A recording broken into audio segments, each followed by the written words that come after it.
Hello friend, जय श्री कृष्णा, राधे राधे। आप सभी का स्वागत है मेरी इस छोटी सी वीडियो में। तो वीडियो थोड़ा लेट में पड़ रही है बट उसके लिए सॉरी। और आज का टॉपिक है धन्वंतरी महाराज की पूजा, यानी कि धनतेरस की पूजा मैंने किस प्रकार से की थी। तो दिन में गई थी मैं थोड़ा सा मार्केट, और मार्केट का व्यू आप देख सकते हैं, पूरी मार्केट सजी हुई थी। और फिर आने के बाद हम लोगों ने की थोड़ी बहुत डेकोरेशन, मैं और मेरे बच्चों ने मिलकर।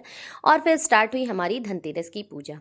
तो किसी भी पूजा में सबसे पहले होती है गणपति जी की पूजा। तो मॉर्निंग में तो स्नान वगैरह हो जाता है, फिर किया मैंने आचमन स्नान, फिर अष्टगन, चंदन, फूल और वस्त्र रूपी कलावा, जनेऊ, भगवान जी को सारी चीज़ें अर्पित की। और मैंने किया स्थापना कलश की। आप चाहे तो ये कलश 5 दिवसीय मतलब 5 दिनों के लिए रख सकते हैं, या फिर आप जो है बदल बदल के पर डे आप कलश की स्थापना कर सकते हैं, वो आपके अपने ऊपर है। तो बेसिकली ये पूजा मैंने अलग से की थी। तो ये कलश मैंने जो है लगाया था। आम की पत्तियां मैं भूल गई थी लाना, तो उसकी जगह पर मैंने पान के पत्ते लगा दिए थे, क्योंकि मेरे पास पान के पत्ते रखे हुए थे भगवान जी को भोग के लिए। तो वही पत्ते मैंने जो है कलश में स्थापना कर दी थी उसकी।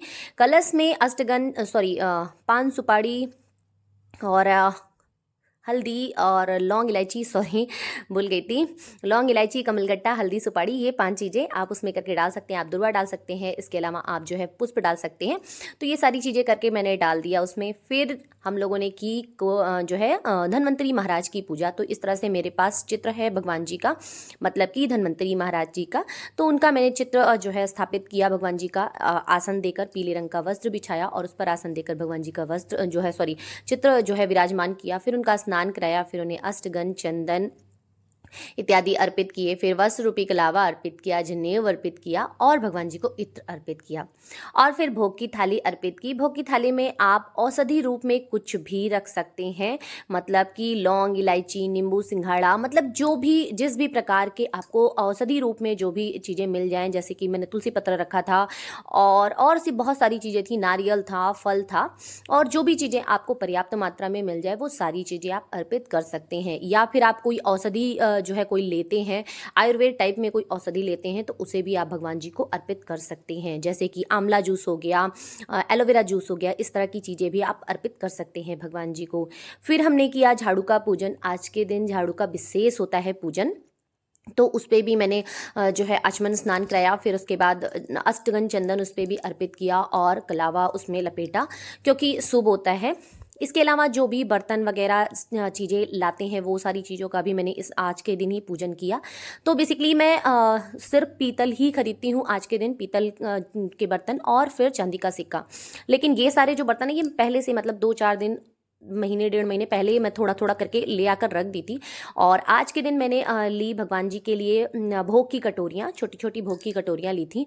और जो सिक्का था ना, वो पतिदेव थोड़ा लेट में लेकर आए थे, मतलब रात में लेकर आए थे, तो उसकी पूजा मैंने अलग से बाद में की थी, क्योंकि वो थोड़ा लेट में आया था। तो इसलिए नॉर्मली इतनी ही, मतलब ये ऐसे ही इसी बर्तनों की ही मैंने पूजा की थी। और आज के दिन 13 दीपक विशेष जलते हैं, धन त्रयोदशी के नाम से 13 दीपक विशेष करके जलते हैं। तो उसे मैंने 13 दीपक अलग से जलाया था। इसके अलावा आप के घर में मतलब मेरे घर में जितने भी अलग से जो दीपक जलते हैं, जैसे कि तुलसी जी की क्यारी में, और भोले बाबा का एक छोटा सा शिवलिंग है वहाँ पर, गेट पर, और भी जहाँ जहाँ पे मेरे घर में दीपक जलते हैं, जैसे कि किचन में। तो इस तरह से वो दीपक मैंने अलग से तैयार कर लिए थे, मतलब जो रेगुलर वाले दीपक थे वो तो तैयार ही थे। इसके अलावा जो धन त्रयोदशी के 13 दीपक थे वो अलग से तैयार थे। फिर ये सारी पूजा अच्छे से करने के बाद हम लोगों ने की धन्वंतरी महाराज की पूजा। हम लोगों का मतलब, हमारा मतलब है हम और मेरे बच्चे। तो कोई भी पूजा हो, मेरे बच्चे फुल सपोर्ट करते हैं, मेरे साथ ही मेरी पूजा करते हैं। तो ये थोड़ा सा मुझे एक प्लस पॉइंट रहता है मेरे साथ। मुझे जो है इस चीज़ से बहुत मतलब रिलैक्स हो जाता है कि वो लोग मेरी पूरी हेल्प कर देते हैं, तो मुझे करने में थोड़ी सी आसानी हो जाती है। तो हम सब ने मिलकर की अच्छे से धन्वंतरी महाराज की पूजा। और अब आप देख सकते हैं कंप्लीट व्यू मंदिर का, मतलब जो मैंने पूजा जहाँ पर जिस जो है प्रकार से की, वो सारा व्यू मैं आपको दिखा रही हूँ। इस तरह से हम लोगों ने सारी चीज़ें, छोटी सी चौकी लगाई थी और उस पर सारी चीज़ें अच्छे से करके हमने पूजन किया था। साथ के साथ थोड़ा बहुत डेकोरेशन भी चल रहा था, क्योंकि दिवाली है, 2 दिन बचे हैं दिवाली में, तो दिवाली की भी जो है सारी प्रिपरेशन अच्छे से होनी थी, तो वो सारी चीज़ें मैं कर रही थी।